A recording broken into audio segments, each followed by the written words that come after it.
So we are on lesson 6 of 14 lessons in Yogi philosophy and Oriental occultism. Today, reading Space Clairvoyance.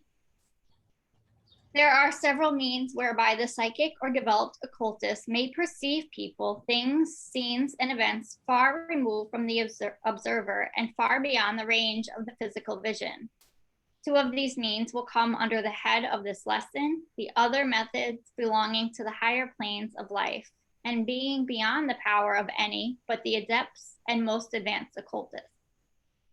The 2 methods alluded to come, strictly speaking, under the head of space clairvoyance on the astral plane and therefore form a part of this lesson.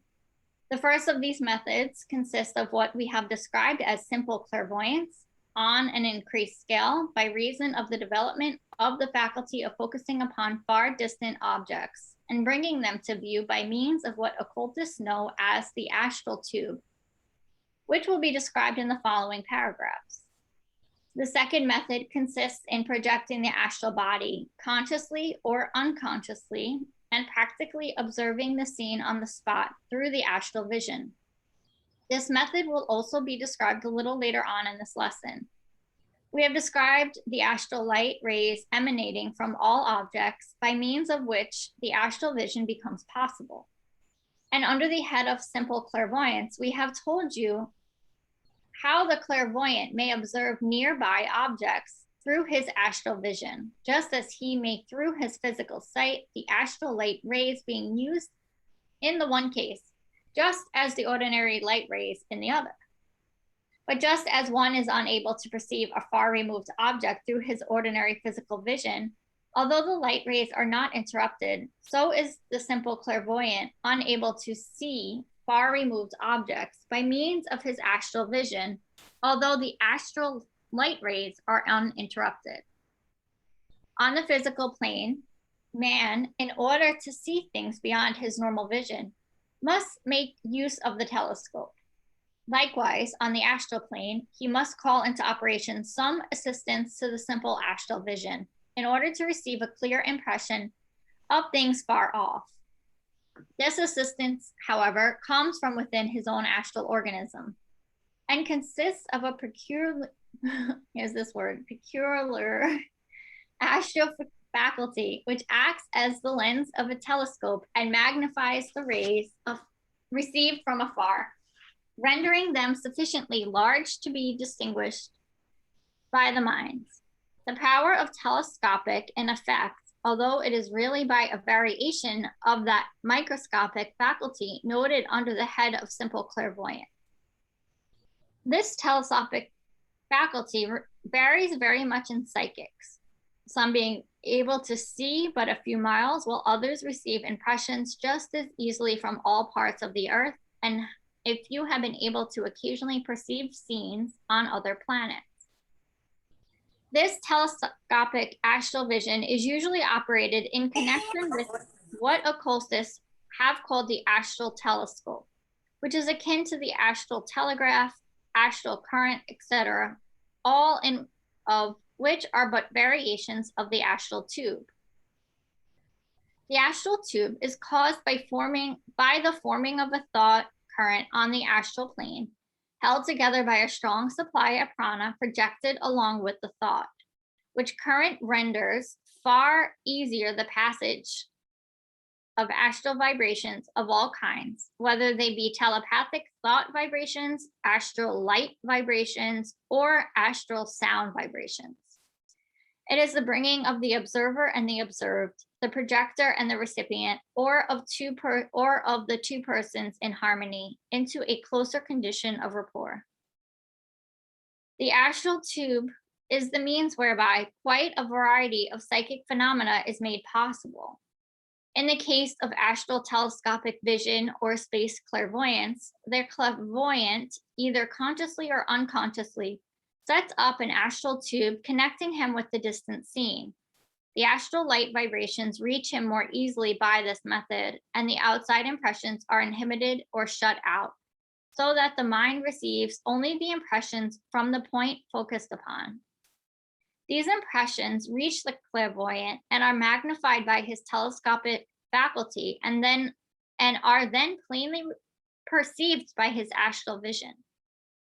This telescopic faculty, remember, acts merely as the lens through which the astral light rays pass, and by which they are magnified to a size sufficiently large to be distinguished by the astral vision, just as the ordinary light rays are magnified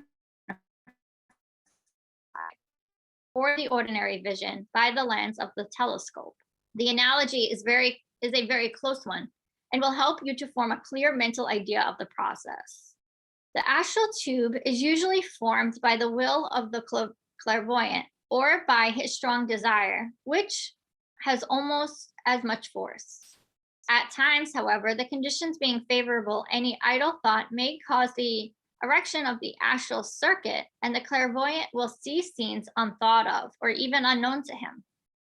The idle thought may have formed a connection with other psychic currents or have been attracted in certain directions by any of 1,001 psychic causes under the law of attraction and association. But the will of the operator is usually sufficient to shut out the careless adjustments and to establish a speedy connection with the desired person or place.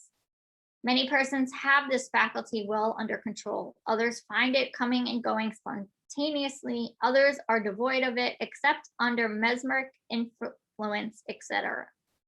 Many have found the crystal ball or similar object an easy means of creating the astral tube, the crystal being some sort of starting point. Crystal gazing is merely space clairvoyance by use of the astral tube, the scenes perceived by the observer being seen by this means. We have space merely to state the general principles of this great subject in order to give the student an intelligent idea of the several forms of psychic phenomena. We regret that we have not the opportunity to relate the interesting instances of clairvoyant power, which have been recorded by eminent writers on the subject and which are well attested from a scientific point of view. However, we are not starting to prove the existence of clairvoyance to you. We must assume that you know it to be a fact, or at least not antagonistic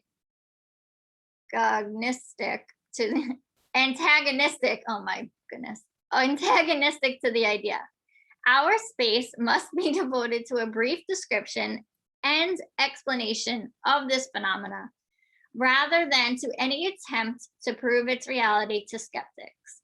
It is a matter which, after all, every man must prove to his own satisfaction by his own experience, and which no outside proof will establish. The second method of seeing things far removed from us by space consists in the projecting of the astral body consciously or unconsciously and practically observing the scene on the spot by means of the astral vision. This is a more difficult and rarer method of the ordinary method than the ordinary astral tube method just described, although many persons travel in the astral and perceive scenes which they think are seen in a dream or in the mind's eye. We have described the astral body in a previous lesson. It is possible for one to project their astral body or travel in their astral body to any point within their limits of this planet, although very few people are conscious of their ability to do so. Are conscious of their ability to so travel, and considerable practice and caution is necessary for the beginner. Once on the spot, the astral traveler may see what is going on around him and is not confined to the small scene to which the psychic using the astral tube is restricted. His astral body follows his desires or will and goes where it is ordered. The trained occultist merely wishes to be at a certain place, and his astral travels there with the rapidity of light, or even more rapidly. Of course, the untrained occultist has no such degree of control over his astral body and is more or less clumsy in his management of it. People often travel in their astral body in their sleep. A smaller number travel unconsciously in their waking moments, and a few have acquired the knowledge enabling them to travel consciously and at will in their waking moments. The astral body is always connected with the physical body by a thin skin-like astral thread, and the communication between the two is maintained. We will have more to say on the subject of the astral body in our 10th lesson, which treats of the astral plane. We merely allude to it here in order to explain that what is called clairvoyance is sometimes accomplished by its aid, although it is a higher form of psychic power than the other forms of clairvoyance mentioned by us so far. I can pause here, past time. Morning, Amanda and Micheline, if you're both on. Good morning. Morning. Oh, you both are on.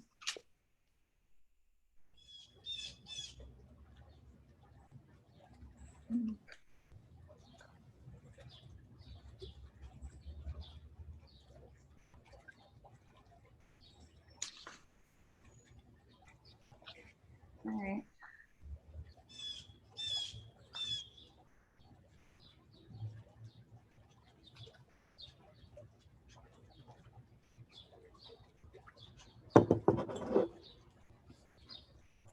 When I read this book the first time, I did not highlight anything in this chapter. I think I love the first few, and the human aura one was okay for me the first time, but I really enjoyed it this time. But this chapter was one of those chapters I read that was kind of like, let me just read it for informational purposes. Like, it was hard for me to relate to.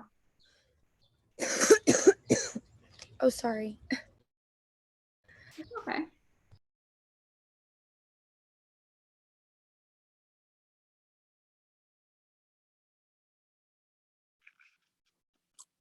All right. Does anyone want to say anything, or I can start breath and get us meditating a little earlier today?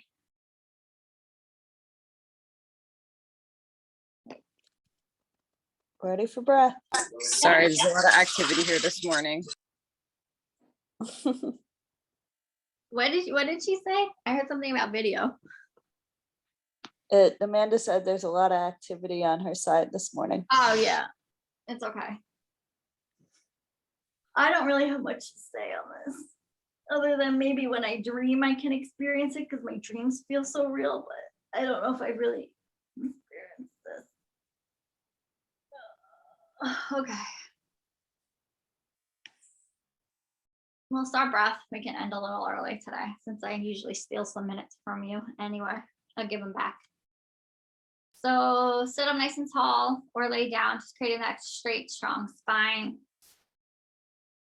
Choose to open the eyes or close them. However you want to position the palms, face up or down or together in front of heart. And just begin to breathe in and out through the nose, filling up the low belly as you inhale and pulling belly button down to spine as you exhale. Relaxing the features on the face. Starting to count the breath in for 4 and out for 4. You can stay right here with this nostril breath, or you can leave your left palm down on the lap and bring the right hand to the face.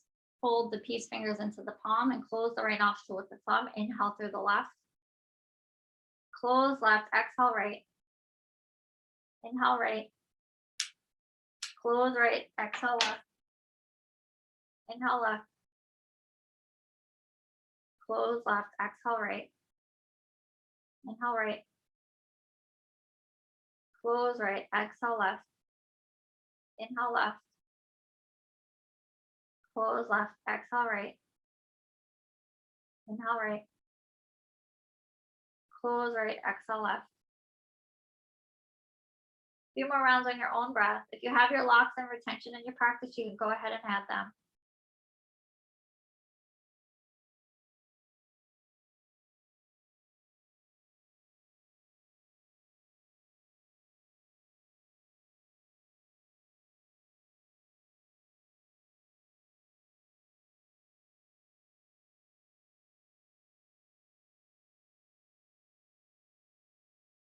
When you feel finished, you'll exhale out the left side. I'm going to take 3 to 5 rounds of bumblebee breath. So if you want to join me, or you can just settle into your meditation, you close the ears with the thumbs and the peace fingers over the eyes. Just gently place them there.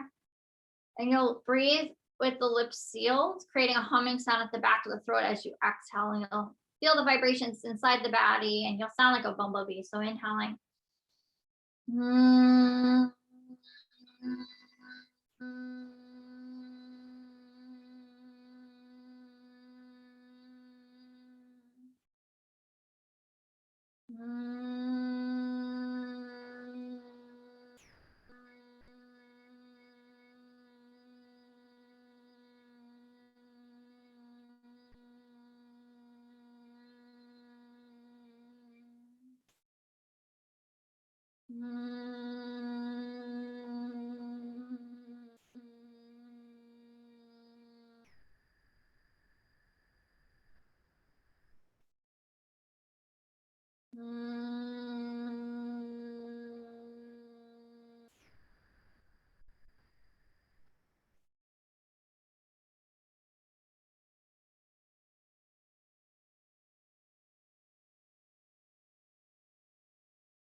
I'm gonna go ahead and set the timer.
bringing hands to heart center. Namaste. Have a beautiful day, everybody. Namaste.